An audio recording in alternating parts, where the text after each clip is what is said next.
Hey now, we are getting over, and I am the Silver King, Adam Silverstein, here to lead you through these hard times. With the latest WWE edition of your favorite professional wrestling podcast. That's right, Getting Over is back once again, and we are just a couple days removed from the conclusion of 2025 WWE SummerSlam, the first two-night edition of WWE's Summer Spectacular. We covered both nights individually in a pair of instant analysis episodes that are presently waiting for you in the Getting Over podcast feed. So if for some reason you missed either or both of those, hit pause on this episode right now. Go back and listen to both of them. They're just over 2 hours in total, because we have an absolutely loaded WWE show for you today. Not only are we going to take a second look back at WWE SummerSlam, we will also cover a handful of news items. We put a pin in some others that we will circle back to in the future, and we will break down everything that happened on the Monday Night Raw after SummerSlam, along with some straggling content from the SmackDown that preceded SummerSlam. So, an absolute ton of content ahead on this edition of the Getting Over Wrestling podcast.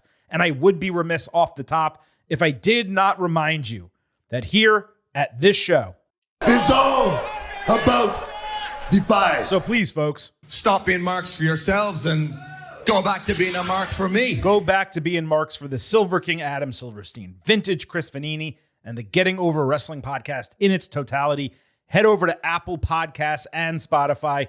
Leave a 5-star rating on Apple. Take a little extra time. Leave a 5-star written review. If you do, we will read it live right here on the show. As I say once in a while, I know how many of you listen to this show on a weekly basis. I know how many reviews we have on Apple Podcasts. Those numbers do not match up. We just gave you a 4-episode week. I'm giving you a third WWE episode in a 4-day span.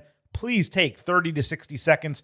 Hit the 5-star button on Apple, leave a review, and on Spotify, take 5 seconds to hit that 5 stars. We would greatly appreciate it. I also want to remind all of you to subscribe to us on YouTube at Getting Overcast and follow us on social media at Getting Overcast on Twitter, at Getting Over on Blue Sky. You get episode drops, news, analysis, highlights, all of that good stuff. You can send in questions and comments for the show, some of which we will be reading on today's episode. And you can vote in pre- and post-show polls surrounding premium live events and pay-per-views. Of course, you had the opportunity to do that this weekend for WWE SummerSlam. With that said, let's get into the meat of this edition of the Getting Over Wrestling podcast. I will note right here, there are timestamps in the episode description. So if you want to jump between the second look at SummerSlam to the news, to the main event, the good, the bad, and the ugly, whatever the case might be, you will have the opportunity to do that. As always, of course, I hope you listen to the entire show. But we are going to kick off with that second look at WWE SummerSlam. A couple general items before we go match by match down the card, and I promise we'll do this as quick as we possibly can, but I did have a lot to say, especially about the night one main event. MetLife Stadium, the entirety of the SummerSlam set, it looked insanely good at night for the main events, which even furthers my confusion as to why the show did not start at 7 p.m. so more of the matches could enjoy that aesthetic. Just look at photos from the main events on WWE.com compared to the openers. There is such a different level of importance and gravity to those matches. And yeah, I get 2 of them were the main events of the entire show, both with the Men's World Championships on the line. I understand. But man, everything looked and felt so much better by the time night actually fell, which was 8:11 p.m., I believe, both days. And by that time, I think there were 2 matches on Sunday and 1 match on Saturday remaining. Please don't start. I loved the fact that I was able to go to bed at a decent hour, but I'm one person. The podcasters, the people who are covering this, we're not the general fans. These shows did not need to end around like 9:30 Eastern. That's a little bit too early to end your biggest show of the entire year.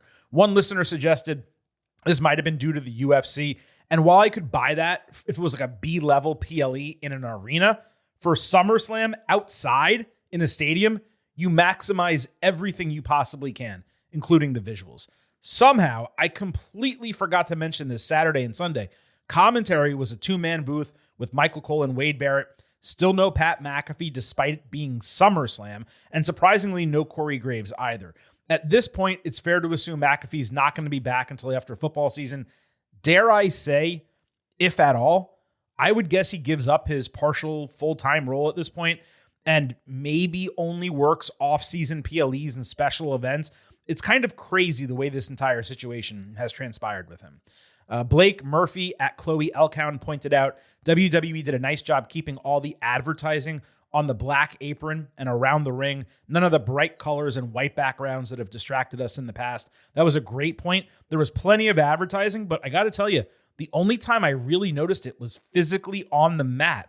I know there was other ads. There was Wingstop and a couple things here and there, but it really did not distract me. The mat looks ugly, but that's the one part of the advertising I'm okay with because it's not dissimilar from what you get on NBA games or, certainly UFC boxing and wrestling in Japan and Mexico. Jose Montoya, Rise of the PHX79 on Twitter. He wrote in saying, I'm seeing some people say that SummerSlam was better than WrestleMania this year. What do you think?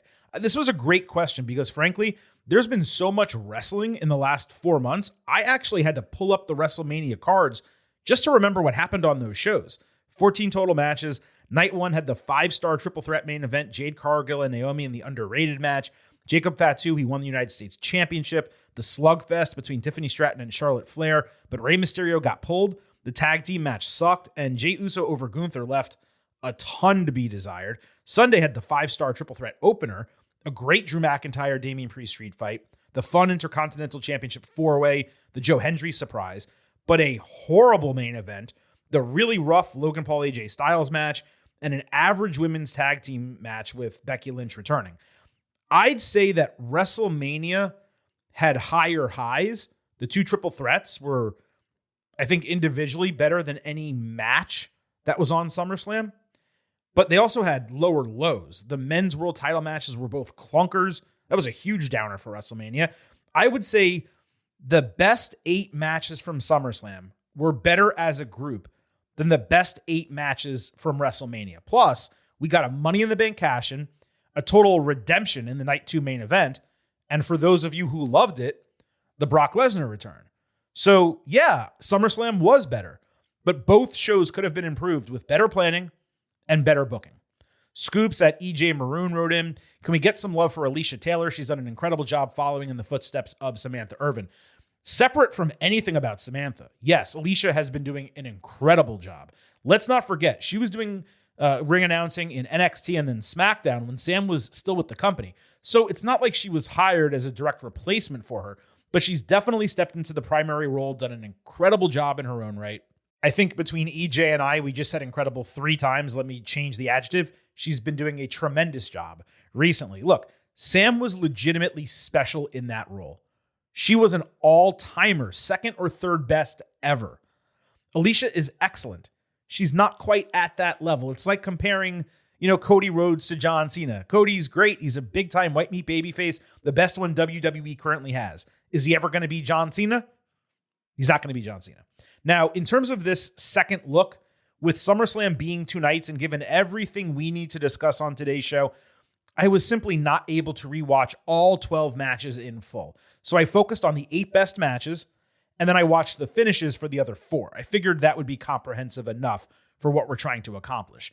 I'll also note, while I tried to include as many of your questions and comments on today's show as possible, a couple of our tweets from Saturday went viral, which made wading through all of the comments from night 1 nearly impossible, so I did the best I could. I will also note, somehow, we are what's called search banned on Twitter. Like, you can't type our name in the search bar and find us, and maybe it's because we tweeted so much over the weekend. I don't know. But if you don't follow us on Twitter, or you do but you don't interact with us, we would really appreciate you doing that, especially in the short term while this search ban is in effect. So again, follow us on Twitter at Getting Overcast. But when we tweet shows and highlights that you like, it's cool to like them. Please also hit that retweet button. We would greatly appreciate it. So let's go to night 1 of SummerSlam. World Heavyweight Championship, Gunther against CM Punk. I gave it 4.5 stars and an A. Bunch of random notes for this match, which I watched back not once, but twice. This was frankly awesome, as I explained Saturday night. The reason why I can't go into A+ range is it was just too one-sided. It was perfect for the story. It was exactly what it needed to be. But given we try to be exclusive with our A+, especially with our 5 stars, this did just fall a bit short of that, despite, again, being perfect for what it was. I loved the close-up shot of CM Punk sitting cross-legged in the ring with fans cheering, the weight of the moment on his shoulders before the bell, the crowd reaction to Gunther emerging with a crimson mask and his selling of it versus what you used to see weekly, but now, to be fair, let's say every second or third week in AEW, that's a paradigm of how you use blood properly. There were 12 matches at SummerSlam, including 5 no DQ matches on Sunday. This was the only one that had purposeful blood on the entire show. Gunther's huge loogie sell on the first GTS, that was absurdly good. Paul Levesque booked Gunther like a modern-day Andre the Giant here, an unstoppable monster who suddenly lost it all in a moment of crisis. Frankly, the only way this could have been better was if Gunther never lost the title to Jey Uso and carried it all the way to this spot. I'm not saying Jey was the wrong decision, just that this would have been even more impactful of a win for Punk. The reason that didn't happen and didn't matter is Punk did not need to be made by this title win. He's already a made guy. Punk, he showed so much emotion after the bell, crying, hugging the title, just as he did ahead of the match. It really sold the gravity of the moment in the post-match, the appreciation, the exhaustion.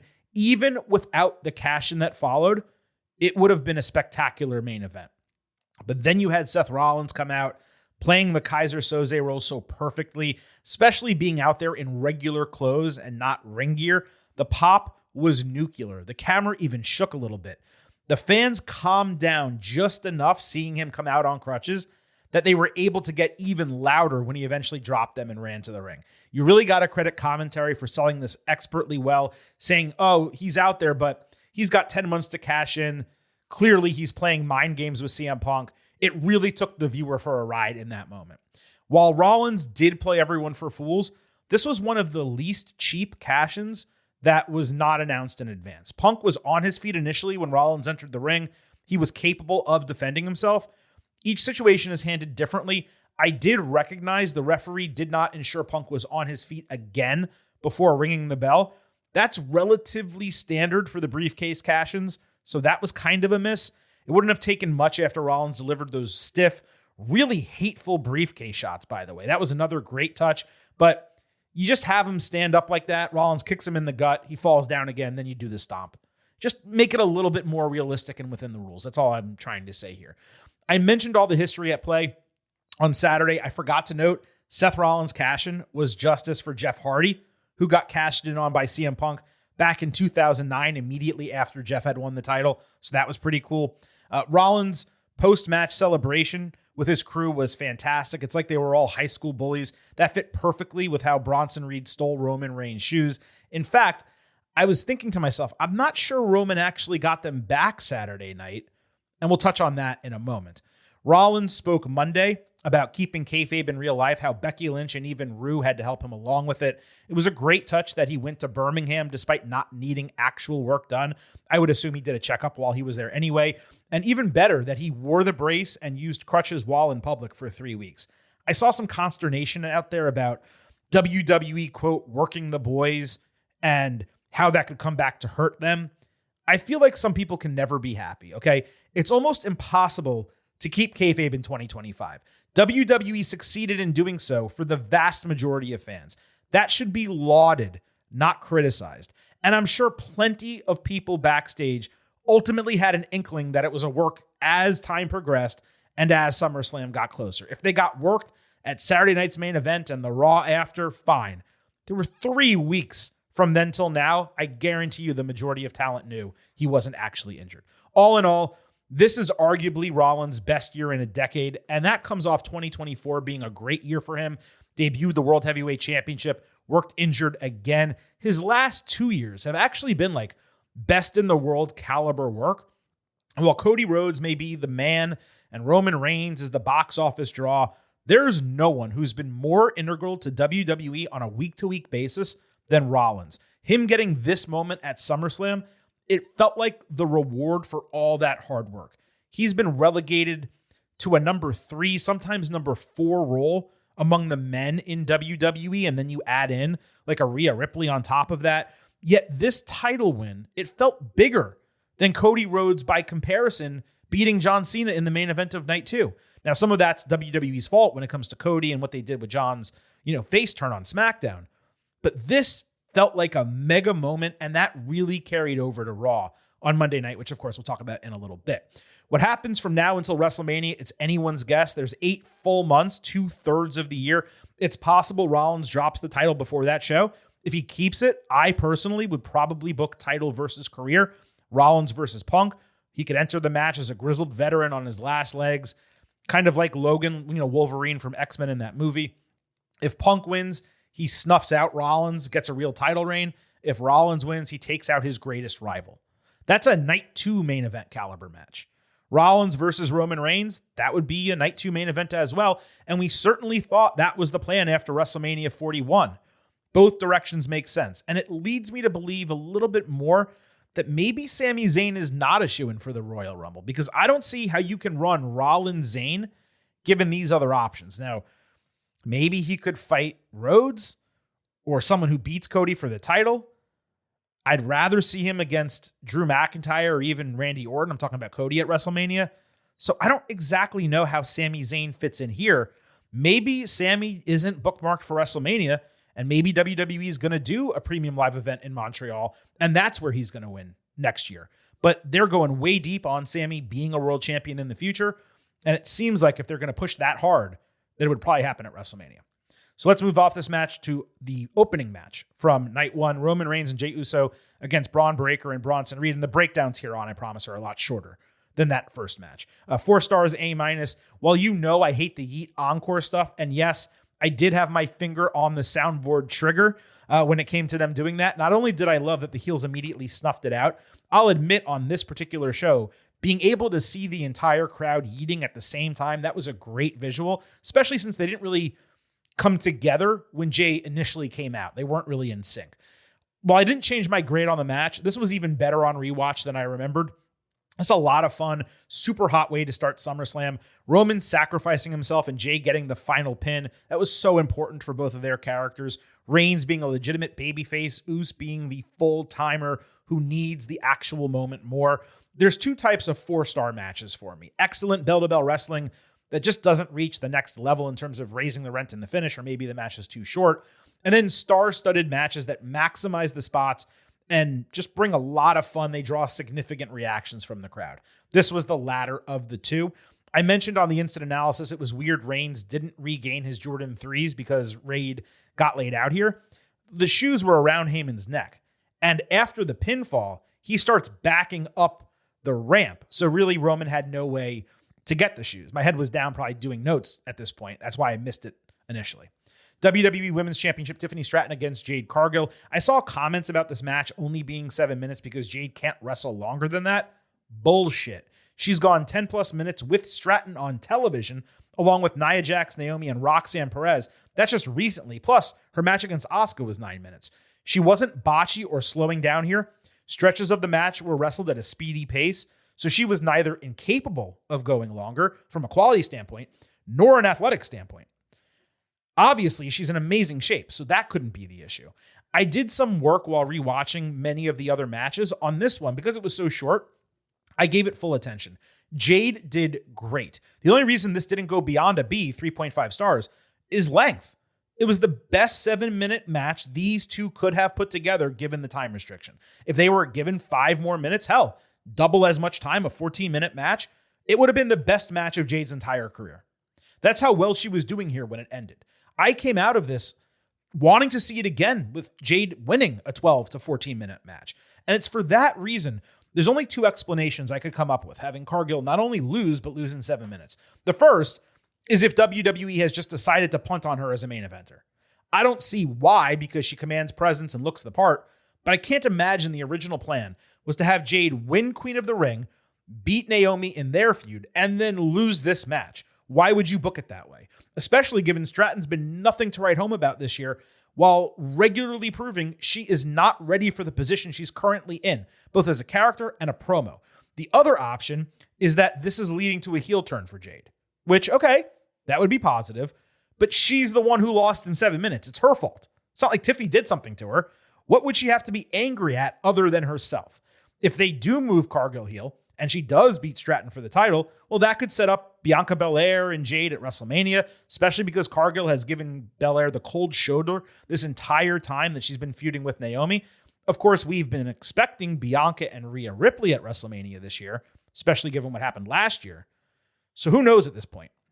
Pittman Strike at Pittman Strike on Twitter wrote in about the timing of night one and the length of this match. He suggested that this should have been switched with the Women's Intercontinental Championship to balance the cards better. That could have been an option, but the problem is both women's world title matches would have been on the same night. You needed to give this match another 5 to 7 minutes and flip the women's tag team title match with Becky and Lyra. That would have been the move. Also, he told me that it was his first ever live WWE event, so I hope you had a great time. Awesome that you got to go to a SummerSlam. Women's Tag Team Championship Judgment Day against Alexa Bliss and Charlotte Flair, 3.5 stars and a B. Nothing to add here. I came in thinking that I originally gave it a B+ and had to downgrade it, but no, I got it right the first time. It was great to see how happy Charlotte, I guess Ashley, is now that she's being fully embraced by the fans for the first time in a long time. Ultimately, when this team breaks up, Alexa going heel will help Charlotte immensely if WWE wants to keep her as a babyface for the time being. Conversely, Flair would get immense legitimate heat for turning on Bliss at whatever point.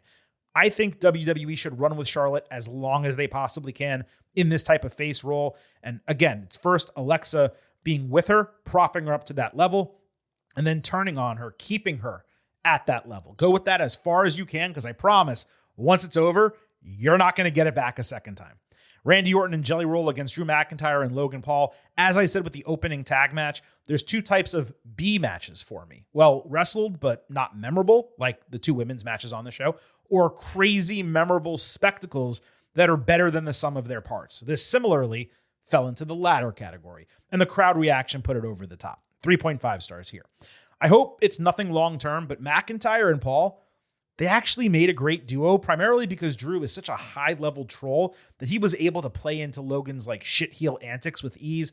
I would have liked some more tandem moves from both sides, but this did exceed expectations, and Jelly acquitted himself quite well. Turns out Stax of NXT was part of the crew that helped train Jelly Roll at the WWE Performance Center.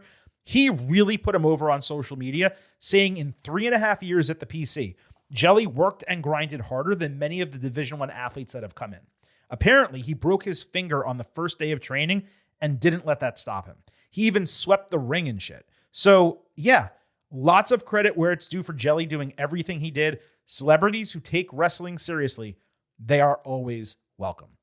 Milwaukee mic drop at M. Batzler wrote in, I know you guys hate Logan, but dude puts out good matches. He is a legit heel. Shane O'Mac at Shane O'Mac 713 said that if Logan was a random from the indies, people would complain he isn't a world champion yet.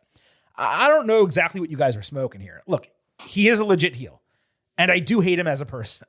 His matches are only as good as his opponents and his spots. He's athletic. He works hard to prepare. He's clearly talented, but he's only recently started cutting a couple good promos, and they were focused at Jelly Roll. And he's more of a spot monkey than anything else. That's fine because he's a celebrity bringing attention to the product. But let's not act like he's capable of leading a match or storyline as the A side, because he's not. We've seen way too much proof of that. In terms of him being a world champion, look, the way things are going in WWE right now, it feels inevitable. Like it's going to happen at some point. Hopefully, fingers crossed, if it does, it's the World Heavyweight title and not the WWE Championship. But I just don't see how or why you would actually give him the title. Everyone knows he's in WWE. Him getting the championship is not going to bring more attention to the brand. And unless you have a real storyline that you can sink your teeth into where he develops a rival that you want to see beat him for the strap, and you're going to go crazy when Logan loses and that babyface wins, like an ultimate thing where he holds it for 3 months, and at the end of those 3 months, you get this mega moment. Unless you can develop that, there really is no reason to ever strap this guy up with a world title.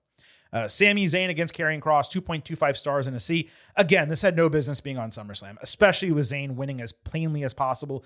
No character development, no story development. It didn't help matters that the crowd wanted Sami to use the lead pipe and then wanted Kross to roll him up when he did not, only for the finish to come immediately after that. The It was the only interesting sequence of the match. They didn't pay it off, and then Sammy just won. This was a disaster. Moving over to night 2, WWE Championship, John Cena against Cody Rhodes in a street fight. 4.5 stars A was my original grade. We're going to come back to that. My contention during the instant analysis was that Cena was cheered and Rhodes was booed all match. That was not accurate. There were at least 2, if not 3 or 4 times where Cody got those soccer-style chants. And there were some Cena sucks chants as well in the early going of the match. I just didn't want to mischaracterize the way the fans were kind of reacting to them. As with the Gunther blood, I loved how breaking out the pile driver here got a crazy reaction from the crowd. I also appreciate how it's allowed in WWE again, like in reality, but kept in a zone where it's illegal on television. That's kind of tough to rationalize when they're doing like Mexican and Canadian destroyers regularly. But the way they do the pile driver, the emphasis on the landing, they do make it seem more devastating. So that popped me. This match was truly everything it needed to be. A few too many finishers. Would have loved a wider variety of moves leading to all the attempts. It's a match like this where Cody should have done an AA and Cena should have done a Crossroads. They didn't switch moves at all or go into their archives and have Cena pull out an RKO, right? Or have Cody pull out a spear. Like, that would have really enhanced this match and brought it to another level. The Cody Vader part was undoubtedly corny, despite it being an incredible visual.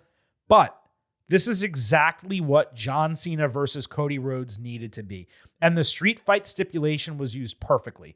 Not to feature a million weapons or introduce blood, I was actually surprised at first that Rhodes didn't bleed live during the match. It made sense because they wanted a clean image of Cody and Cena with the title at the end. Blood would have prevented that. The street fight stipulation gave both of them flexibility, especially where they could wrestle a style that would allow Cena to shine. I realized also there was basically a repeat finish in this match. When Cena brought Cody back on the fireman's carry, Cody ran him into a table, then hit a Crossroads for a 2.9. The finish was Cody putting Cena through a table with an avalanche Cody cutter, and then hitting Crossroads for the 1-2-3. I presume that was purposeful, and if so, really smart to show that it took 2 similar sequences to put him down. Ultimately, I was a bit too low on my initial grade Sunday night. This was absolutely a match of the year contender, especially given the gravitas of the moment, the character work, the in-ring product. It was the best men's non-tag team match because we had TLC on SmackDown the WWE has given us since night 1 of WrestleMania. So I'm not all the way to the key number, but I got closer. 4.75 stars, A+, the match of the weekend.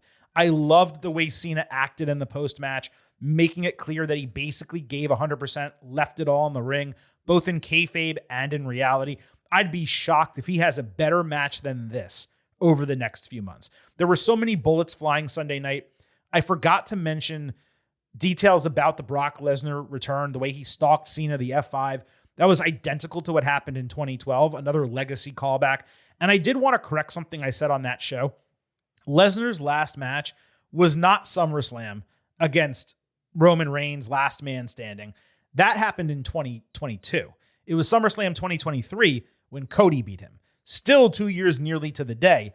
I just mixed up the order of those 2 matches on the instant analysis. That's generally what happens when, you watch like 14 hours of wrestling and tape 2 shows in as many days. I do wonder how long Lesnar's return was planned. We spoke at length about WWE's decision to run the Cena face turn on the go-home SmackDown rather than it occurring during and then after the main event. It's quite possible it was planned for Sunday but moved up due to Lesnar deciding to get involved. Otherwise, I remain entirely perplexed why that segment was done Friday, and I still believe it would have been more logical for it to happen on Sunday, but I spoke way too much about it on the instant analysis, and I'm not going to go over it anymore here. Only Real Hooper at Only Real Hooper on Twitter said Cena can't retire Brock. Gunther needs to retire him. Gunther should retire Goldberg, Cena, and Brock in the next year. I'm not sure about Gunther retiring all 3, but you're right that he should probably be the one to retire Lesnar when the time comes. I would have Breakker retire Cena. You gotta give the Cena retirement rub to a younger guy. And yeah, Gunther is younger than Cena, but you need a next generation type of guy, a new generation type of guy to be able to say for years over and over again, I retired John Cena. And Braun Breaker probably should be the person that gets that. Women's World Championship, Naomi, Io Sky, and Rhea Ripley, 4.25 stars and an A. This was fantastic bell to bell. It's quite possible I'm undergrading it simply because it's going up in my mind against the incredible WrestleMania triple threat and the insane Rhea Io match at Evolution. I probably would have gone higher with a better, longer finish. There wasn't much reason for this to get 10 fewer minutes than the other women's match on the show. The real issue was the roll-up for Naomi. It was sensible. It was well executed. They hid the tight pull from the referee, but we just saw the Intercontinental title triple threat on Raw with a similar but way, way better finish. Becky Lynch floated over. I think she did a crucifix pin.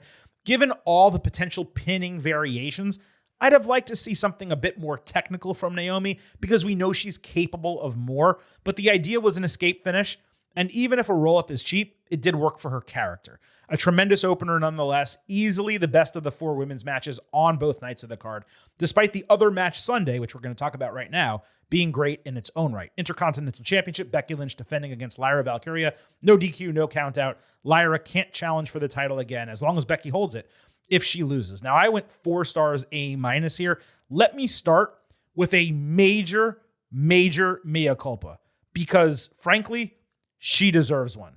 Bayley, respectfully, They look good, but she's got me saying, hey now! my Lord. Okay, getting serious. This was the most underrated match across the 2 nights of SummerSlam. I checked Cage Match just for shits and giggles. They have it graded the equivalent of 3.5 stars. Bullshit, okay? This match right here was a straight up Banger. yes. Lyra spent like 18 of the 25 minutes taking punishment. It was incredibly one-sided, but so was Gunther and CM Punk. Valkyria sold her ass off. She did an excellent job drawing sympathy for it. Part of the idea was to firmly get Lynch over as a heel, which was accomplished as evidenced Monday night. They were done dirty by card placement and crowd reaction as a consequence of that, but it didn't change the match quality or the work they put in. The zip tie coming off and Lyra not knowing how to properly cover the situation, that was a legitimate detriment, which is part of what prevented me from going with a full A. But this was no worse than 4 stars for the work, the storytelling, the major spots, including the awesome chair trap stomp. Some of the stuff Lyra did with her hands tied was extremely difficult. I further saw consternation about the finish. Bayley punching Lyra with the chain, but not jumping in to break the fall despite being on the apron, realizing she made the mistake. It's a fair criticism, but watching the match back, Bayley was selling the shock of screwing up. Oh my God, I can't believe I did that. She did dive into the ring to try to break the fall. It was just delayed. Not only is this wrestling, where we can and we're supposed to suspend our disbelief to a degree, but even in reality, if you were brawling with people in the street and you had a chain wrapped around your fist and you accidentally slugged your friend in the face, wouldn't you pause for 2 seconds with a, oh my God, what did I just do? Of course you would. That's what she did here. So I had no problem with that at all. WWE Tag Team Championship, Wyatt 6, Andrade and Rey Fenix, Street Profits, Firaxi, Motor City Machine Guns, DIY, tables, ladders, and chairs. The early spot with Phoenix on Andrade's shoulders, we just saw Jeff Hardy win a ladder match using a rope ladder. It would have been cool as hell to win TLC without using a ladder at all. Maybe we can get that one day. Joey at Nizer17 pointed that out.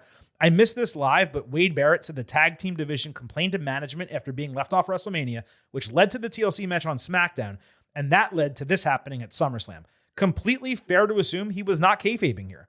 I could see that being exactly what happened in this situation. Something else I missed live is the Profits did a back body drop of Joe Gacy where he was supposed to fly into a ladder.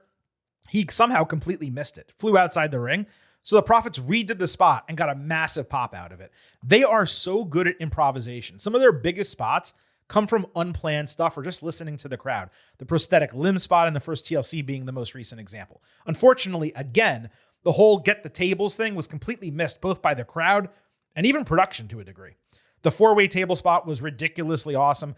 I know I was critical about the involvement of the women in the extra 6 on Sunday. I maintain that given how many people were in the match already, it wasn't necessary. But if all of that was required to get the Candice LeRae spot, okay, I can stomach it. Really, the match just needed more time after the other guys got involved. You tack on 3 to 5 additional minutes here, and this could have been even more absurd than it already was. As I said Sunday, it easily could have been taken out, those 3 or 5 minutes out of the women's Intercontinental title match. You put 3 of them here, you give 3 to the other women's match. The entire show is better for it. The only 2 areas I thought were a bit lacking here were the usage of Andrade and Phoenix, and then the winners. Granted, Andrade and Phoenix were the least established of the division, but they only really got 2 sequences in the match while the other teams got a lot more. Phoenix had a chance in a match like this to truly have a breakout moment, and he was phenomenal, but he didn't break out. And a more exciting finish with a better set of winners would have taken this to another level. Despite that, I actually moved up my grade here as well from 4.25 stars to 4.5 stars, a top level A, not quite the TLC match on SmackDown. Still tremendous. Coming out of this match, I got to thinking about where all this is headed with the 6. They have a clear numbers advantage, and on the surface, none of the other teams have the ability to outduel them head-to-head. What I realized watching this back is SmackDown Creative has the perfect opportunity to solve 2 problems at once.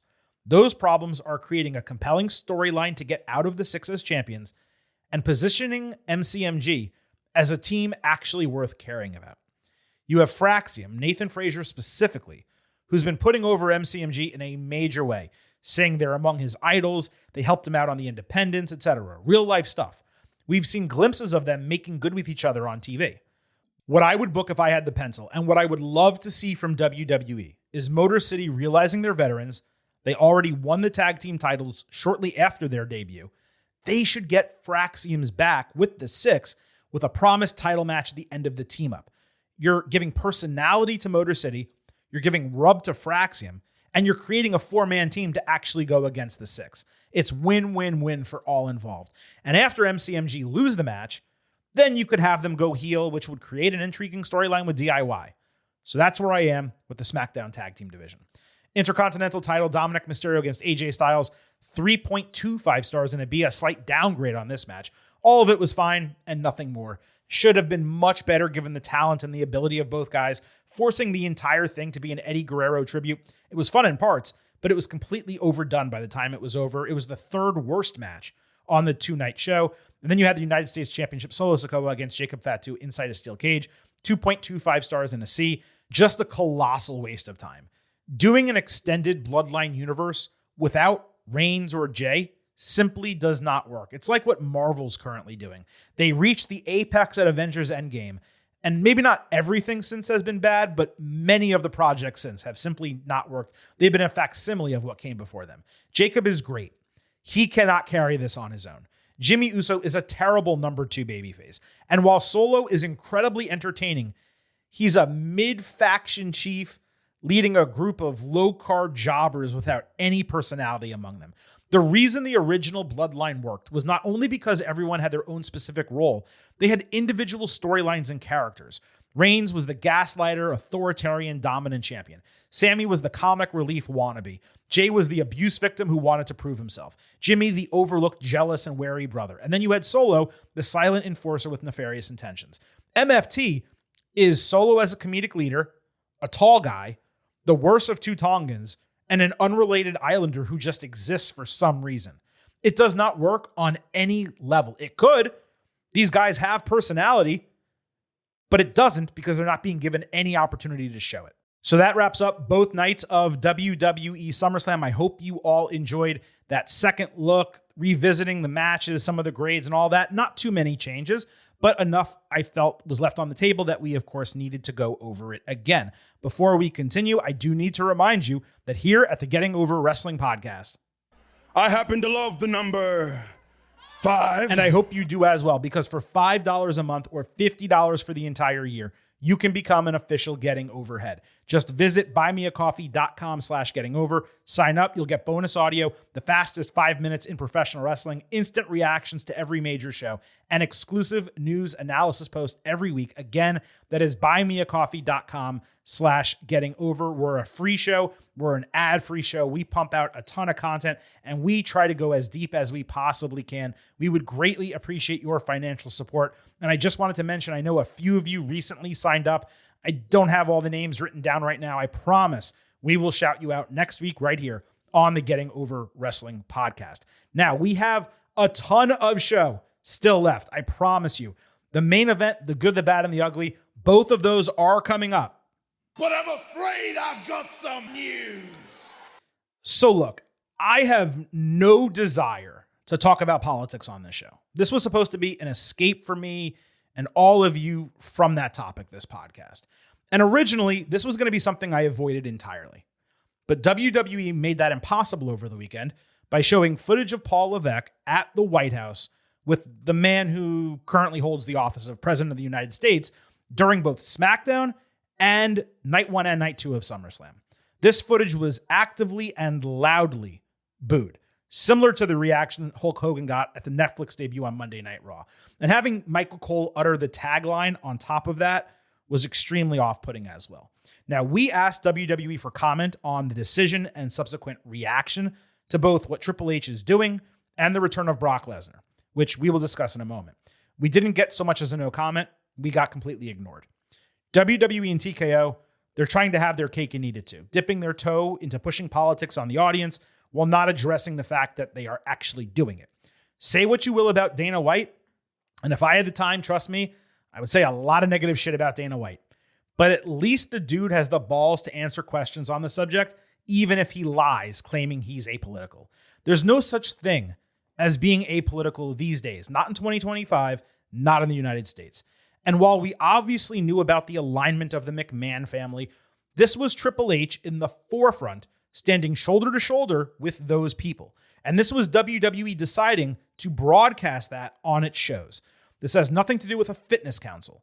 It was WWE blatantly choosing a side and doing so in front of an audience that, again, leans the other way. They weren't shy about it. They didn't keep it on social media. They put it on television. This despite citizens actively being pulled off the streets and our free elections being put at risk among everything else that is going on. It's not up to me to tell you what to think or how to act when it comes to all this stuff. I'm here to provide my perspective on professional wrestling and hopefully entertain you a little bit with some sound drops and some repeated comedy bits. But as someone who only watched UFC occasionally, it was extremely easy for me to completely cut that out of my life 10 months ago. If WWE takes this even further than it already has, I'm frankly not sure what's going to happen, both in terms of myself, Vintage Chris Vanini, this show, other shows, and the WWE fan base. But they are on a line right now that they need to be extremely careful walking. Brock Lesnar, look, I feel like we did a solid job covering this from the two primary angles on the Night 2 Instant Analysis podcast. I did want to circle back on two specific points. First, when I repeated what Levesque said about Cena booking his retirement run and choosing his opponents, I was just relating what he said. I wasn't necessarily taking him at his word. Plenty out there are assuming he's lying when he says that, and he might be. But it's also entirely possible Cena did request him. Lesnar was a major rival of Cena, and they had a memorable series of matches together. Even if Cena did make the request, though, WWE could have simply said no. So it's not like it takes the pressure off of them in any way. I did not look back on what Levesque said as him passing the buck like many others did. It's okay to be cynical, but not every statement is automatically a fabrication because you want to pile on the negativity of the moment. Now, that said, Cena in an interview this week said, quote, "They deal them, I play them," meaning WWE makes the matches and the creative decisions. I just go out there and execute. So it really seemed like he was passing the buck in that case. That said, I don't necessarily think either side is being entirely truthful. There's no way WWE was booking Lesnar for Cena without consulting him. And it's entirely plausible that Cena put Lesnar's name on a list of opponents he'd like to face during his final run. We've discussed a little bit that we want Cena to fight fresh new opponents. And I think he only has 12 appearances left and maybe only 3 or 4 matches. It doesn't really seem like that's going to happen. And that's kind of frustrating. Second, as I said Sunday night, Lesnar is not a defendant in this lawsuit. And I'm clarifying that because it seems like many people need that clarification. More importantly, there is not a single accusation of him knowing what was happening with Vince McMahon and Janelle Grant in terms of it being a coerced, non-consensual situation, like she claims. What is alleged is that he asked for something nasty from her and seemed willing to meet her, but ultimately did not. It's possible he was playing along without the intention. It's possible he was gung-ho and knew every single thing that was happening. We just don't have those answers. It was reported Sunday night that WWE Legal cleared Lesnar to return a month ago. All that really means is that lawyers believe his appearing on TV would not put the company in jeopardy from that standpoint. That was never much of a concern, though, because it's really just a public image hit. Lesnar may not have done anything legally wrong, but it doesn't make his alleged actions any less reprehensible. In other words, legal clearing him is basically meaningless. So yeah, I'm not sure really what else to say that's not already been said. From a wrestling standpoint, I didn't want Lesnar back. I thought his run concluded well as a performer, even if that was not the original plan. In kayfabe, they're going to have to explain why he's back and targeting Cena, who was not champion anymore in that moment. From a personal standpoint, I have no interest watching him wrestle on my television, but when TKO allows UFC to bring back John Jones and Conor McGregor, it has decided it's okay with WWE following suit. And as a viewer, there's only so much you can do, and there's decisions that you have to make. And this brings me to my final point when it comes to all of this. Ranting about it online, claiming you will never watch again when you will, making some performative gestures, hell, even deciding not to buy tickets anymore. None of that really accomplishes anything, at least not as much as you wish it would. If you want to protest decisions WWE makes along these lines, you got to put pressure on the TKO bottom line. The way to hit them the hardest is their sponsors. That's what led to Fabulous Moolah's name being pulled off the Battle Royal and Vince McMahon getting forced into retirement. Put public pressure on the sponsors, and they in turn will threaten to pull millions of funding from WWE's bottom line. That is how you enact change. Short of that, it's mostly screaming into a void. And I really hate to say this last part, but there's a lot of bad shit happening in a lot of places right now, both in front of the screen and behind the scenes. Not just in wrestling, but in sports, movies and TV, music, even publishing, live events. Stuff like this has and will continue to infect all forms of entertainment. And I, just as much as all of you, want to root it out. I truly do. I'm not suggesting you separate product from company. I'm not someone who can separate the art from the artist. I haven't listened to Kanye West in years, as one example. You all know where I stand on all of these issues without me actually voicing them, because I try not to do that on the show. But battles must be chosen, and cutting out wrestling in its entirety when so many dedicate hours to it and still find the actual product enjoyable, that's a lot to ask for a lot of people. So if you want to get change happening, go after the sponsors. Focus your energy there, because if you attack the sponsors and you threaten millions of dollars at a time from WWE's bottom line in one fell swoop, that is when change can possibly occur. I'll just leave it at that. Something I did not understand about SmackDown on Friday, and this is kind of how we'll wrap up this segment, is that it was treated like a normal show or a go-home to a mid-level PLE, as opposed to a go-home to SummerSlam. A few weeks ago, Stephanie Vaquer, despite being a Raw superstar, showed up to wrestle Friday night for no reason whatsoever. Meanwhile, on this show, not a single person from Raw, not a person who wasn't on SmackDown but had a major match at SummerSlam, showed up at this go-home SmackDown. And I'm watching the show, and I'm like, they would never do this on the road to WrestleMania. There'd be people from both brands. They'd be promoting all the big matches. So I had no idea why they decided to do it this way for SmackDown. And like I said, that is where we will wrap that up. We have a ton to discuss still on this show. It's probably the third time I've said it, but it rings true. We have the good, the bad, and the ugly coming up. But first, as always here at Getting Over, we're going to slide into the main event. This is the main event. Seth Rollins opened Raw wearing all red leather like he was Eddie Murphy performing Raw. He also dropped the choker chain down to a regular necklace, which looked so much better. Thank you! His flat-toed shoes, though, they were super odd-looking. After the sing-along and barking and CM Punk chants, Paul Heyman called himself the greatest of all time, Braun Breaker, the future and the big dog, Bronson Reed, the tribal thief and owner of the Shula Fala, which is so effing genius. He mocked Roman Reigns for not being champion in 16 months and Punk for not being champion long enough to get side plates after going to war with Gunther. Then he did a mega announce of Rollins, who shaded the fans for doubting and disrespecting him while cheering for Reigns and Punk. Rollins said only two people knew his secret, Becky and his Oracle, and they have now achieved their mission, absolute power. No one can stop them. I thought that was the name of the group for a second. And you know what? Absolute Power would not have been bad at all.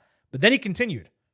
And he finally, after what felt like a millennia of waiting, named them what they should have been called from the very beginning, The Vision. Thank you! By the way, we confirmed The Vision has been trademarked by WWE. That is the official faction name. Our long national nightmare is over.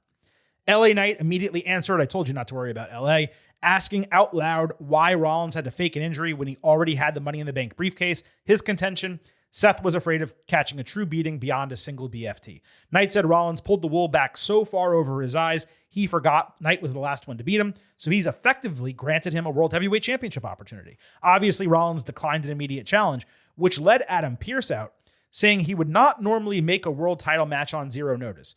But given Rollins and his entire medical team lied to WWE and lied to the fans, it was on in Brooklyn with the bronze banned from ringside. Undoubtedly a hot segment to open the show. I understand the logic of waiting to name the Vision because it was not technically complete until Rollins held the world title, but it's not like anything would have actually been lost doing it as soon as Reed joined the fold. Heyman was at his best here. Rollins was excellent, weaving his narrative, providing some details as to the process of it all. Knight is so great on the mic that he actually left something to be desired here. I'd have preferred Rollins explain his reasoning for faking the injury despite having the briefcase, as opposed to Knight saying it was to avoid fighting him for real. While we know that's, let's say, half a plot hole, he unnecessarily exposed it to a wider audience in the promo. This was easy enough to explain. Rollins wanted the upper hand no matter who wound up winning the gauntlet. He didn't even plan to cash it in at SummerSlam. He was just going to wait for the right time. But when Punk won the title the way he did, as exhausted as he was, he realized he had no other option. That took me 15 seconds to explain, and there's no excuse not to storytell that detail on television. Back to the segment. Knight was fine. His reasoning for being number one contender was completely logical. Pearce actually outshined Knight. It was arguably the most commanding he has ever been as general manager. Not only did he put his foot down with authority against a heel, he actually did so in an impartial way because Rollins' kayfabe worked the company and its fans. He didn't just have one leg to stand on, he had two. And booking the match immediately in Brooklyn was not only smart in kayfabe, but reality. It was a huge match for Raw after SummerSlam, and it was in front of a great crowd. I presumed since the Brawns were banned from ringside, one of two things would happen. We'd get a DQ or interference finish with a fifth member joining the Vision, either Austin Theory or Tony D'Angelo. I also figured it was possible CM Punk would run out to try to even the sides, potentially creating a triple threat scenario at Clash in Paris before Knight gets his one-on-one match. Let's see what actually happened. World Heavyweight Championship, Rollins against Knight. This obviously main evented as a heavyweight championship match should. Rollins was fully on top early, hanging the challenger up in the ropes with a seesaw. Knight went on his run of signatures, but Rollins countered his jumping elbow with double knees and a buckle bomb. Knight avoided the stomp, hitting Rollins with a burning hammer for a false finish. Stomp, BFT, pedigree were each countered before Knight landed a DDT and a jump-up elbow. Rollins again avoided BFT, only to take a baseball slide dropkick over the announce table. He appeared to low blow Knight ringside or something. Then he pulled up the mat. Absolutely should have been a double count out here, especially since we got one earlier, but the concrete is now exposed. Rollins went to stomp Knight into the concrete when Punk ran out of the crowd to attack, causing the expected disqualification. Knight pulled Punk off of a mauling with Breaker charging down the ramp to jump over Rollins and spear Punk. Then he form tackled and speared the life out of Knight. Rollins hit a pair of stomps as an exclamation point, and the Vision, they start walking off. They get to the bottom of the ramp, arms in the air, standing tall to end the show. But just as they were celebrating, and the bottom third graphic came up, Roman Reigns' music hit in a total shock appearance. Superman punched Reed, Breaker into the steel steps. Rollins screamed for Reigns to get in the ring to fight him. Of course, he got out of dodge immediately. Breaker attempted to spear him from behind. He got caught by Reigns, who then turned his attention to Reed. Rollins caught him bent over with the stomp, and then Breaker speared him to hell. Reed landed a huge tsunami, not once, not twice, but thrice, to actually end Raw with the Vision firmly on top. Pearce got in Rollins' face. He was screaming at him, and Reed stole Reigns' Jordan 1s. So now he has a pair of 3s and 1s. What's funny is I could have sworn the entire time this was set up for Jey Uso to come out and even the sides. But using this as a vehicle to write off Reigns for another few months, it obviously makes perfect sense. What I thought was going to be a 6-man match between the Vision and the babyfaces led by Punk And don't get it twisted, that's still going to happen. But it now appears that this is the onset of war games for the men's side. The Vision plus a couple other heels, if they don't want to expand internally, against Reigns, Punk, Knight, and Jay, maybe Jimmy or Sami Zayn as well. This match and segment, it accomplished so much in a relatively short period of time. Knight acquitted himself well as a legitimate championship challenger. Punk stayed mega hot, attacking Rollins out of the crowd. Knight and Punk found animosity with one another. Reigns developed a couple mini feuds with Breakker and Reed. Reigns got written off for Street Fighter. And most importantly, the Vision came across like absolute killers once again. WWE could not have Rollins walk out of SummerSlam, achieving his master plan, winning the World Heavyweight Championship, only to turn around and get flattened on the first Monday Night Raw. They had to stand tall here. And by taking out the trio of Reigns, Punk, and Knight, 3 extremely over babyfaces, they flexed in a major way. Now, we rightly criticized the way Rollins and the Brawns had been booked at times ever since they officially came together, but everything from Saturday night's main event onward, it's been nearly pitch perfect, particularly SummerSlam and the last 2 editions of Raw.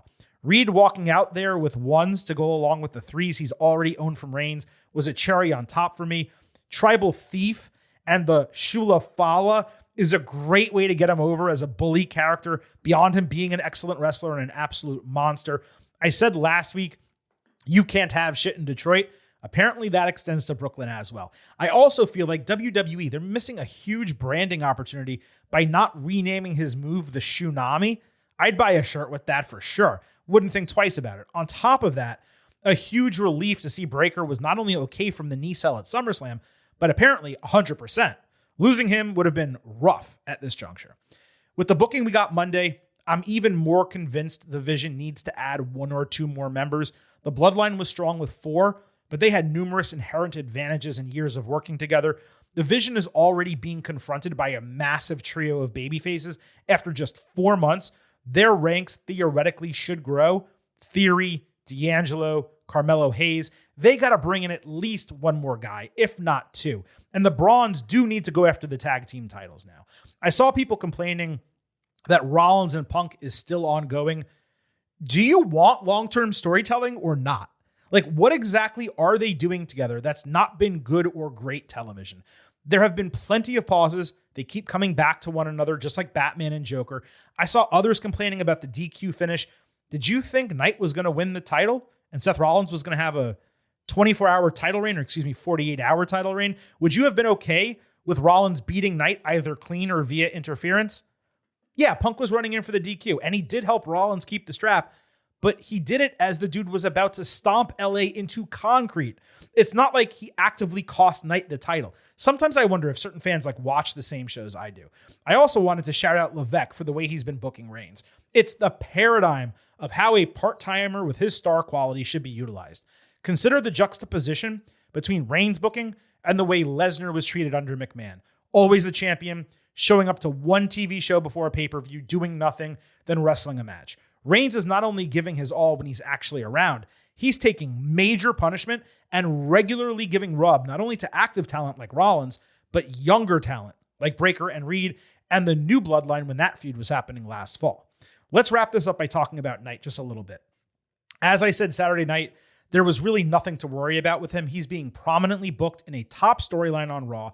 Looks like he switched brands permanently, by the way, and he should be getting at least 1, if not 2 more title matches over the ensuing couple of months. Clearly, there's going to be a 6-man, including Jay, probably a triple threat booked, including Punk, and I presume Knight gets a one-on-one opportunity at some point after that. There's a long runway coming with all of these guys. For those of you who want Knight to win the big one, I'm just not sure that's ever going to happen for him. Even Monday night, his reaction paled in comparison to Rollins. His promo was messy. If Knight ever wins a world title, I see it coming similarly to how it happened for Kofi Kingston. Huge fan support in a key moment, creating a change of plans that was unexpected. Being a strong upper mid-carder who can main event shows and hold secondary titles, that is not a bad place to be in the biggest wrestling company. And if you're going to tell me that Knight should firmly be champion over 5, 6, or 7 other dudes, I don't know that I can completely agree with you. All in all, I thought this was a tremendous open and close to Raw on Monday night. WWE capitalized on the attention generated from SummerSlam in a major way. And in terms of the on-screen product alone, I am way more juiced heading into the fall than I was coming out of WrestleMania heading into the summer, especially for Raw.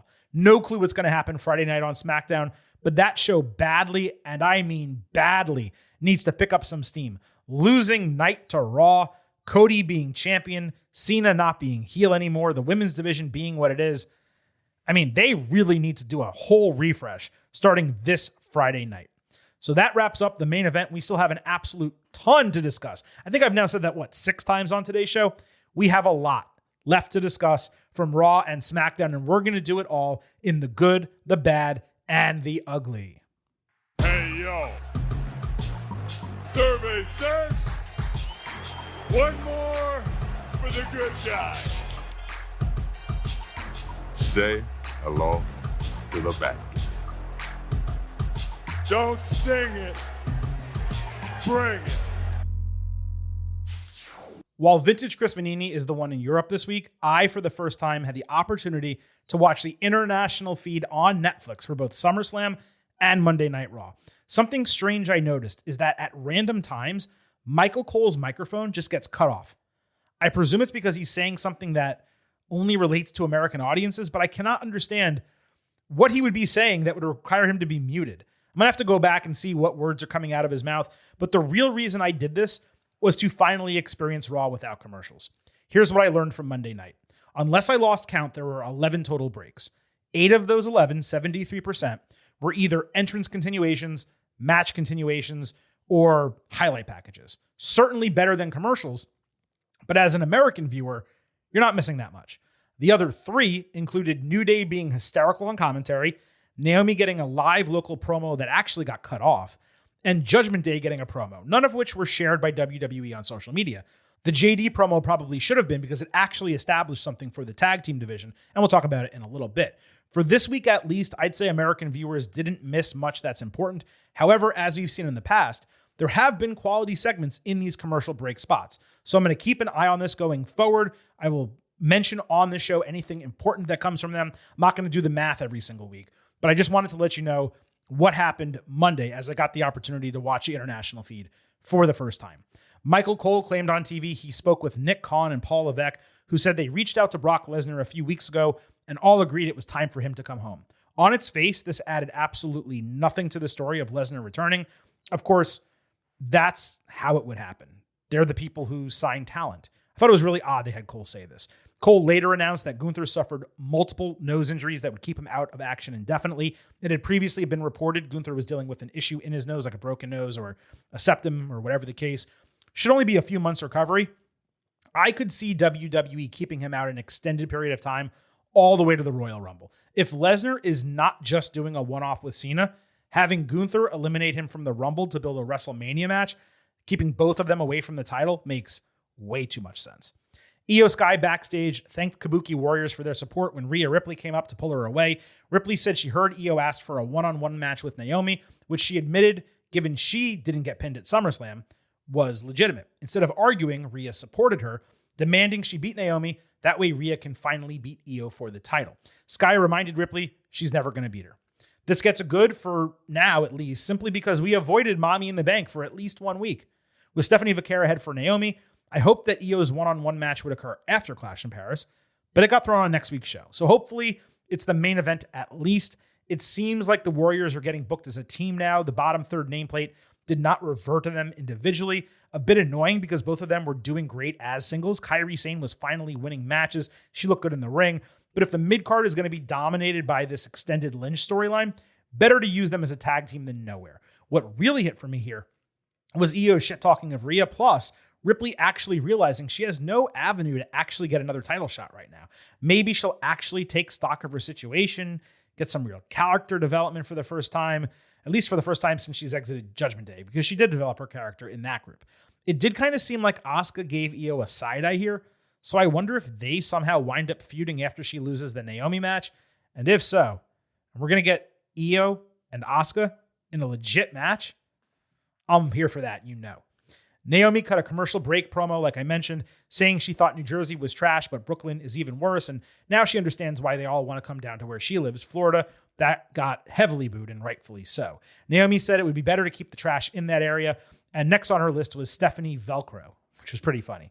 Interestingly, The promo was ongoing when Raw returned from commercial, but they completely ignored it in favor of a highlight package, and they even cut her off. WWE, like I said, did not post it on social media either. Later backstage, Naomi confirmed she would be defending her title next week against Io, only for Vicaire to interrupt, saying it doesn't matter who wins that match because she'd be the one waiting at Clash in Paris. Naomi basically said she'd stick Vicaire's horns up her ass, ensuring she limps her way into and out of Paris. Naomi remains incredible, and even for a short segment, this was good. Seemed to be legitimate tension between them despite limited opportunities on TV. Bayley backstage efforted to find Lyra Valkyria so she could apologize, but Lyra was having none of it, refusing to hear her out, and basically saying she needs to get herself out of the Bayley vortex. They're not friends or enemies, but they need to stay the hell out of each other's lives. This was only about 30 seconds, but it was the most real that Valkyria has come across perhaps in her entire WWE career. And it was the perfect reaction to what happened at SummerSlam, having the babyface not ignore the reality of the situation. Bayley was actually out there to help her and did not mean to cost her the championship. Even Bayley came across more honest and realistic than usual in this segment. Short, sweet, pitch perfect, good. Becky Lynch at the ring, proud to have put Lyra in her past, saying she's ready to face new competition that actually understands they're getting in the ring with the GOAT. Nikki Bella answered, agreeing that Becky is one of the GOATs, which pissed her off. So much so, she remembered leaving WWE thinking the women's division was in great hands with Becky on top. Bella said Lynch has become a disappointment because she's handcuffing the next generation rather than lifting it up. Nikki suggested Bex only came back because she was jealous and she was not cut out for Hollywood. Lynch shot back. Bella was the one who got cut from Happy Gilmore too, because there was only room for one of them in that film. Nikki swung, saying Becky is a liar just like her husband, except everyone bought Seth's lies and no one buys the shit she's pushing. Becky came back even stronger, saying not to speak about them like that because they're the greatest wrestling couple of all time. And I was going to pause here and actually play the audio for you. For some reason, the video I queued up on Twitter isn't working, nor are any of the other ones I can find. So I'll just go back to saying what I was going to say. Becky said that they're the greatest wrestling couple of all time, an opportunity Nikki once had, huge crowd pop, but you can't see him anymore. Mega pop, an actual holy shit chant for a promo line. It might have been the loudest pop for a single promo line since Elias and the Seattle Supersonics. That led to Bella challenging for the title, of course, even doing the Daniel Bryan yes chant, which I'm sure was not that well received backstage. Lynch started to explain why they never went one-on-one previously, but instead of finishing, just cheap-shotted Bella with a punch, got out of dodge, and took the upper hand in more ways than one. There was a lot, and I mean a lot, of trust going both ways in this segment. Nikki did a tremendous job going against the best promo in the entire game, but Becky absolutely ethered her ass. It's almost impossible to generate a holy shit chant for a promo. Becky probably deserved two of them. But the way she strung along the Cena remark, that was not expert tier for a woman or a wrestler of this generation. It was all time. The man poked her head out just a bit with those final few lines. I went in expecting Becky would have an in-between match or feud before heating up again with Bayley. I was not necessarily expecting it to be Nikki, who again completely held her own in this segment until that final line. And you got to give her a lot of credit for being willing to just stand in there, take the shot like a G. You have to be comfortable with yourself in your own skin in order to let that happen. She even sold it by taking a step back and saying, wow, off the mic. Total pro move. That's a lot of respect and trust in Becky to protect you like that. Not even protect you, but you have to respect and trust someone to allow them to say that, knowing they're not doing it with ill intent. It seems clear to me that every plan for Nikki's return got completely derailed, starting with Liv's injury onward. They were supposed to fight, I believe, at Evolution. Then she was working with Stephanie against Chelsea Green and Secret Harvest. That basically got dropped when they absolutely could have done a tag team match. And by the way, should have done a tag team match at SummerSlam. But Becky, Nikki, that's a massive match. I presume it's going to wind up on the Clash in Paris card when all is said and done. This was a 10 out of 10 segment. Perfection achieved. Yet another murder in Brooklyn. And I would bet they had an awesome laugh with one another backstage after this was over. As I have said for literal years now, at least 7, Becky Lynch is the greatest of all time overall, and inarguably the greatest of all time on the mic. She may be the frontrunner for Women's Wrestler of the Year in 2025. Again, obvious, undoubted, good. Oh! Yes! I love that! Regarding Nikki being back in WWE on the semi-full-time basis, Look, there's a lot going on in her life right now. She dipped her toe in at the Netflix debut on January 6th, and the plan was for her to come back and do some dates. Given what happened with her ex-husband, and now her owing alimony, along with being a single mother who did not exactly succeed in Hollywood when she split from WWE in the first place, I have no issue with her coming back to make a buck. People talk about Nikki like she's a terrible wrestler. They completely forget, willingly or otherwise, she improved markedly over the last year of her career during her return appearances. She wrestles well these days. And while I was never necessarily her biggest fan in ring, she's solid on the mic. She works well, and she brings a lot of female non-hardcore wrestling fans to the table. Plus, I was up all night. There's a larger conversation that needs to be had, and I'll try to remember to bring this up when Vintage comes back. But WWE is going way, way deep into the nostalgia pops. And not only are the main eventers on the men's side old, most of the mid-carders are as well. WWE needs to begin elevating younger male talent, diverse male talent too, because at some point, these old guys are going to fall off without replacements. You have Braun Breaker, Jacob Fatu, Dominic Mysterio, who are actually over. That's pretty much it. And Fatu is 35. So his window is limited. I have no issue, obviously, with Becky being in the forefront, and I don't have an issue with Nikki coming back either. But you have to look at this division and what's happening in NXT, all the talent down there, and say, okay, it's great, but we need to start integrating some of these younger wrestlers into both the feuds with older wrestlers, which they did well with Becky, Bayley, and Lyra, by the way, but also just have Becky defend it against someone young, and then, okay, someone closer to her age, and then someone young, and then, okay, someone closer to her age. I'm using Becky as the example, but again, they just did the Lyra feud, so it's really the wrong example for me to use. It's really the men's division where this is a bigger issue. But just seeing Nikki come back on top of Lesnar coming back, on top of Cena and Punk both being in main events, and a lot of older guys still around, Randy Orton, of course. I love them all, and it's great that they're still around. But WWE, they cannot rely on them in the long term. Later backstage, Natalya ran up on Becky, angry at the way she spoke to Nikki, and she demanded a title match herself. Lynch granted one, not for Natalya, but rather Maxine Dupree, who was standing behind her. I cannot stress enough how forced this Natty promo sounded. It was like she didn't believe a single word she was saying. I've heard her cut good promos, and I've recently seen her build independent matches that she's been having really well. I know her WWE gimmick is handcuffed. Why WWE won't let her use the other gimmick on TV, I have no idea. But even neutered, this was extremely rough from her. Sorry, Natty. I wasn't even going to grade this initially, but on its own, this little short segment backstage, frankly, it was ugly. Market zero! Dominic Mysterio was bragging about his success backstage while the Judgment Day ladies were down in the dumps having lost their titles. The faction confronted LWO, so Dragon Lee stepped in for a challenge, which Dom accepted on Raw. AJ Styles then walked over, giving Dom credit for being clever before promising to continue coming after him until he takes the strap. I remain under the impression that this will go down in Paris. Makes way too much sense. IC title, Dom against Dragon. Mysterio twice got serenaded during the match. Cole confused Styles with AJ Lee. Shout out Candice Michelle. Dom did some Rey Fenix-like work on the ropes. Seriously, kind of impressive. But Dragon caught him for a Liger Bomb and a hanging double stomp. As Mysterio sold his knee, El Grande Americano, El Alto Americano, El Corto Americano ran down in succession, creating a distraction that led to a title retention via boot shot. Styles came out after, cleared the ring, and threw Dom's boot at him. It's unfortunate that WWE has done such a poor job with Dragon and LWO, where the crowd had no reason to cheer Dragon in this match.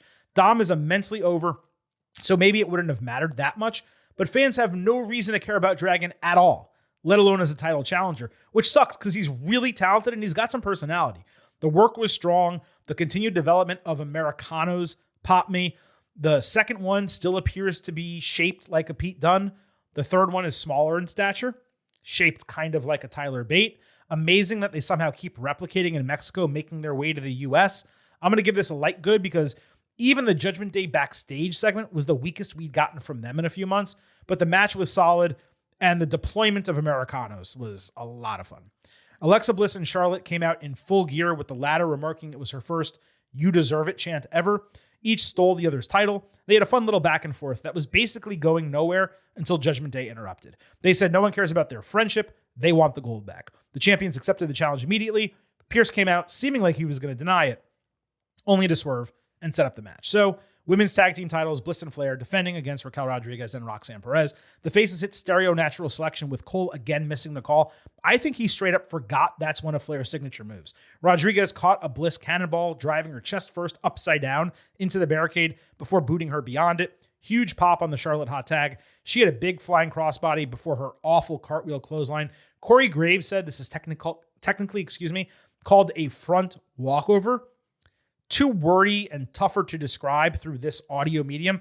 I'm going to keep calling it a cartwheel, but I officially acknowledge it is a front walkover, which is, I assume, a gymnastics or cheerleading type of move.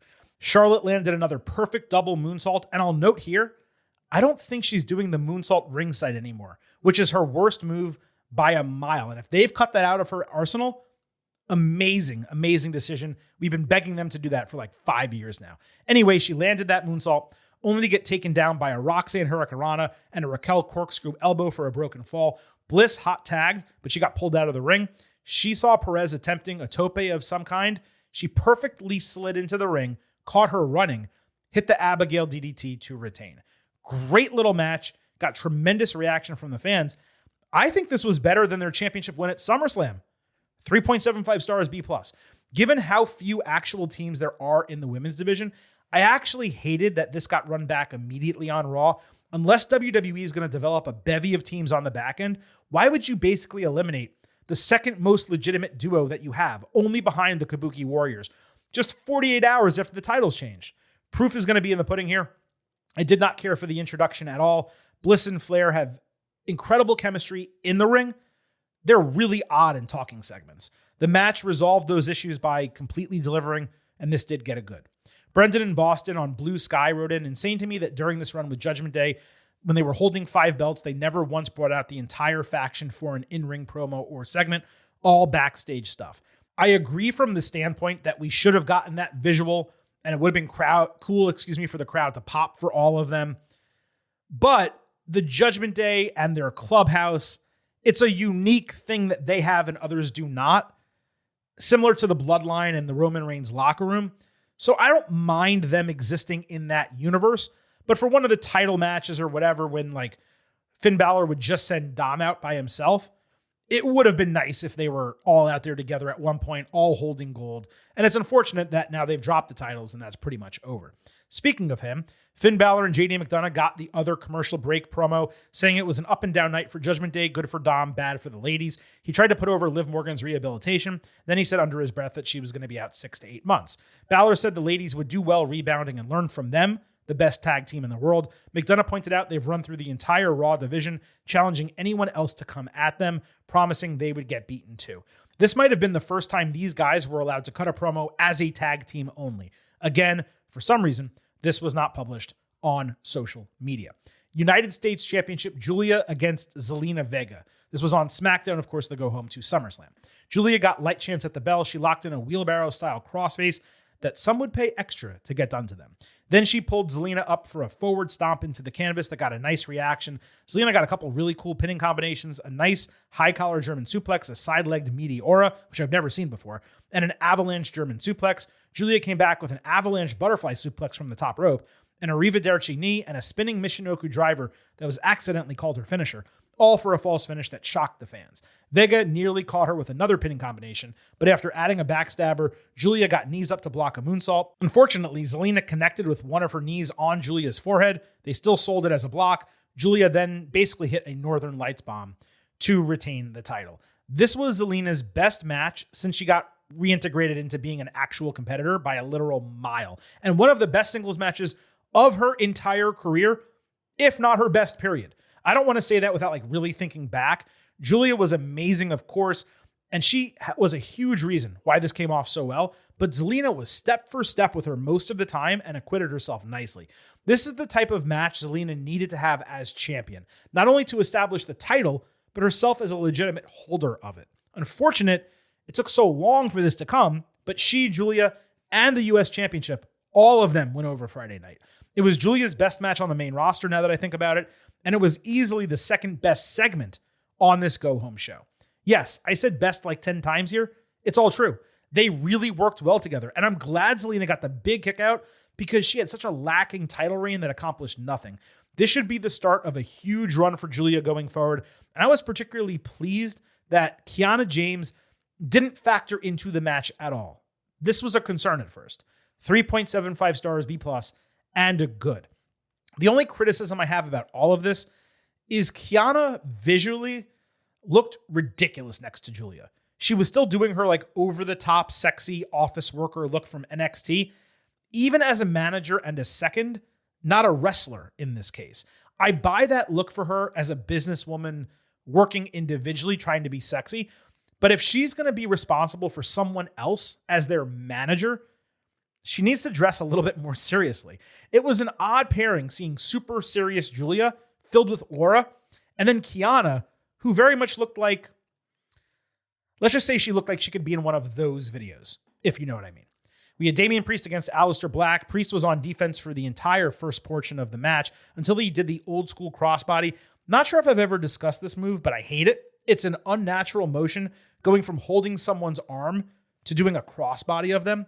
They met each other running ringside with Black landing a pump knee. Priest then avoided a ringside moonsault, fully pouncing Black over the announce table. When Black stood up, he threw a chair at Priest's face for a disqualification. As part of 3 separate chair shots he landed, Black then thrice slammed Priest's head backwards into the steel steps before standing up for Black Mass over the steps. This was actually kind of badass. I'm not done beating you up. Black Mass, okay, now I'm done. Priest sold it like death. He slid down the steps. It was really awesome. I will say, at least this wasn't on SummerSlam, right? It certainly made a lot more sense why they put this on SmackDown. Frustrating to not have the match end clean, but it never reached the point where such an outcome ruined this segment. In other words, the DQ didn't happen in the final stanza. It happened at a point that normally would have been 2/3 of the way into the match. The key coming out of all of this is for Priest to actually miss TV time. This guy comes back immediately after major attacks with an absurd frequency. I'd like him to miss a month. I'd settle for 2 weeks at a minimum. A DQ is not technically an automatic bad for me, but it almost never gets a full good with the rarest of exceptions. So this is a conditional good, dependent on what happens coming out of this. But it's going to be quite damning if they just fight again and Priest wins and that's it.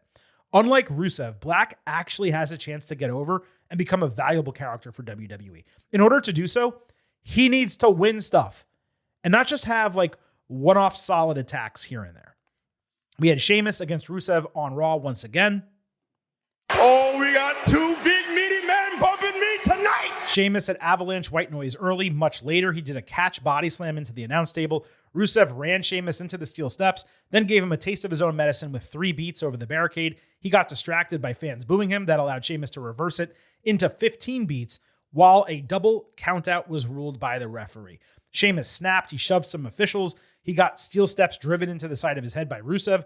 Then he grabbed the shillelagh, Rusev did. Sheamus caught him with a pump knee. They finally got separated with hate and struggle in their eyes. We later saw them continuing to brawl backstage, running each other into road cases and stuff. While the first 2 matches were quality, and this was shorter than both of them, there was more passion and intensity both during and after the bout here than in both of those matches. The crowd also got way more hyped, though Brooklyn is a better crowd compared to the first 2. This should set up a stipulation rubber match in their 4th meeting, and personally, I'm here for it. The Rusev return has not worked. Perhaps WWE can build off this segment. While DQs usually annoy me, countouts for some reason do not. Probably because they just feel more legitimate and they're used infrequently by comparison to DQ. So I'm actually going to give this a good. Fingers crossed the stipulation for this match is not last man standing. Come up with something else a little bit more creative. Sami Zayn backstage said he understands people would have liked it if he used the lead pipe. It would have felt really good to get that level of payback against Karrion Kross, but it's not about who he is, it's who he wants to be. He guaranteed he would become a world champion, saying he wants to do it the right way. It was then that Sheamus and Rusev ran into him, so Zayn attempted to separate the brutes before getting punched in the face by Rusev. As I said on the Night 1 instant analysis, WWE, they have lost the plot with Sami. He's no longer a compelling character. He's an underdog who never loses or faces legitimate adversity. The way he keeps guaranteeing the world title, it convinces me even more that he's going to win the Royal Rumble in Saudi Arabia, which is 5 months away. And I know I said earlier that the way things developed with Rollins and all those guys, I was less convinced of Sammy. But then they did this segment, and I'm like, okay, maybe he is winning it after all. Can WWE just make him compelling between now and then? It's certainly possible. It feels unlikely. It's been all downhill ever since he beat Gunther for the Intercontinental title instead of Chad Gable winning that match. Zayn will fight Rusev next week on Raw, giving a break from the Sheamus feud so the final match can get booked at a later date. That's a positive because going 3 weeks in a row would have been ridiculous. But yeah, man, this Sammy stuff, it was bad. I actually thought it would have been funny if the Sheamus-Rusev brawl was what wound up interrupting the title match main event, like Peter Griffin and the Chicken. They just start rumbling out of the crowd into the ringside area. They roll over Rollins, DQ, fight all the way to the back. Punk comes out. Not as logical as Punk just interrupting, but it would have been funny as hell. In terms of Cross, he was not on Raw at all. And at this point, I'm assuming he and Scarlett are just done with the company. His matches against Sammy were both awful. And while he's an incredible promo, as we've said dozens of times before, it all falls apart when you ask him to get in the ring. I presume the SummerSlam match was Levesque's way of giving Cross a little momentum as he leaves the promotion. He's tried so many times to make Cross work, but he's simply not been able to do it. If this is it for Cross with WWE, he leaves with a little bit of wind in his sails, some fan support going into the independents. That's positive. I cannot see him fitting into AEW. He could be a boon for TNA. And given the WWE relationship, that could be an extremely soft landing that perhaps Levesque even helps kind of author. New Day were still in mourning backstage when Grayson Waller caught up to them, assuming they were teaching him a lesson by having him fight his own battle last week. Xavier Woods was in the largest, most ridiculous hat I have ever seen in my entire life. It was freaking incredible. Woods said they weren't in the right state of mind to go out to the ring and won't be until they can get back the World Tag Team titles. Waller ran up to Pierce, who was speaking with Penta, running him down for disrespecting New Day. Pierce said they can get a title opportunity when they earn it, but Waller earned a match against Penta later in the show. For New Day to earn a title match, they would need to wrestle and be on TV weekly. WWE has not been booking them, let alone the rest of the division. But I will say, Waller was great in this segment, perfectly towing the line between being a heel and a comedic break the way he spoke to everyone. Austin Theory was mentioned twice more, so it's clear Theory is going to have some role going forward. They are not dropping him. We had Penta against Waller. New Day came out early, ignored Waller, joined commentary. Unfortunately, they were so entertaining, it completely distracted from the match. Penta and Waller put in real strong work together. They had a great kick and knee exchange with each spitting loogies, led to a brief ovation by the fans. Penta caught Waller rolling into the ring with a super kick, then landed an insane twisting Mexican destroyer to get the win. New Day confronted Penta after the match, so he easily dispatched of them. He put on Woods' insane hat, he did his strut, then he threw it at X through the ropes, almost like it was a boomerang, and he flattened them with a tope con hero. It was like live action Mortal Kombat. That was what I thought. I got a tweet that it was Tekken. Never played Tekken, I can't tell you. It was like a live action video game. That hat and the way it all went down with Penta. It was wild. New Day actually put Waller over during the match. And it was nice to get Penta a win in Brooklyn, given he missed SummerSlam. There's only so many titles, but WWE, they got to figure out something to do with this guy that is substantial, because eventually fans are going to cool off if he doesn't win something important. An extremely entertaining pair of segments, all things considered, a lot of energy and excitement to everything going on here. This gets a good. The AAA Tag Team Championships were on the line on SmackDown, Los Garza hosting an open challenge. As I mentioned on the show last week, this was supposed to be made on SmackDown. It got cut and posted on social media due to the Hulk Hogan tribute. Santos Escobar had shaved his beard a couple weeks ago. It was back in. That was a relief because let's just say mi hermano needed it, okay? Just like I do, by the way. Anyway, he cut a brief promo before Mr. Iguana and Psycho Clown answered. Iguana got a legitimately huge pop, especially given no one knows his music, and it was just his Titantron that elicited it. Fans literally chanted Iguana at the bell. Wild. Iguana's hot tag was insane. Unfortunately, his feet got caught in the ropes at one point. He did a really rough botch, completely halted the momentum of the moment and the entire match. Iguana got caught trying a tope flip over the ropes. Garza basically powerbombed him into Clown, who was running at them. There was also a mistake pin attempt that similarly paused the match in a really odd fashion. Garza then hit MTY off the ropes for a false finish, which the crowd didn't buy because it is so ridiculously weak as a finisher. Then it seemed like there was a crossbody botch with Clown. They hit him with the regular MTY, which does look better happening on the canvas, but it's still weak in its own right. And they retained the titles. It's a shame that this match was so damn sloppy over the second half. It could have been a great showcase for all of these guys. The pops for Iguana were frankly absurd in a positive way, but that's really all there is to take away from it. I had no problem with the circumstances of the Open Challenge, nor the challengers who answered. But if there's going to be that many mistakes in the close of a match, it's going to take me out of it as a viewer. And I do have to give it a bad. It may have been the sloppiest TV match of the year now that I think about it. I forgot to mention a mid-match spot I've never seen before. Psycho Clown literally ripped the face of his mask off to unveil another mask behind it. Cool as shit. Something I could have seen The Fiend doing back in the day if given the opportunity. Unfortunately, commentary completely no-sold it when they really should have put him over. And folks, that was it. That wraps up this extended edition of the Getting Over Wrestling podcast. I know just over an hour and a half doesn't seem long to you because we've done shows that are 2 hours, 2.5 hours, but that's with Vintage in the other chair. Silver King operating on his own. 90 plus minutes of extemporaneous speaking, I promise you, was difficult, and I am definitely losing my voice, but I appreciate all of you being along for the ride. The expectation is Vintage will be back in the chair next week talking WWE. We'll do we'll give him 5 minutes maybe to recap SummerSlam and the Brock Lesnar stuff and everything else that happened. But we're obviously going to have to move on because WWE is only a few weeks away from Clash in Paris. On the way out of this show, let me remind you again that here at Getting Over, I happen to love the number 5. And I hope you do as well, because for $5 a month or $50 for the entire year, you can become an official Getting Overhead.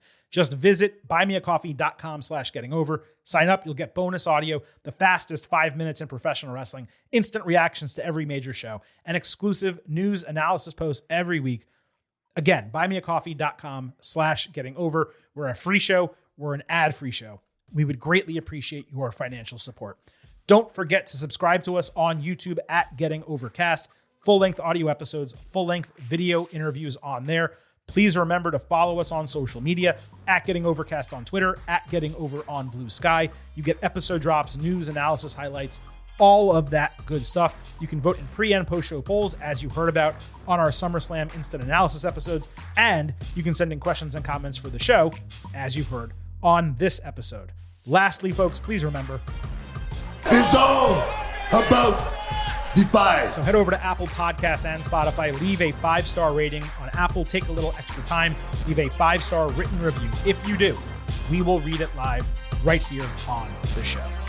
Thank you all so much for listening to this latest WWE edition of the Getting Over Wrestling podcast. We will be back on Thursday talking NXT and AEW. But at this point, it is time for the Silver King to sign off and leave you with just 3 final words. Bye for now.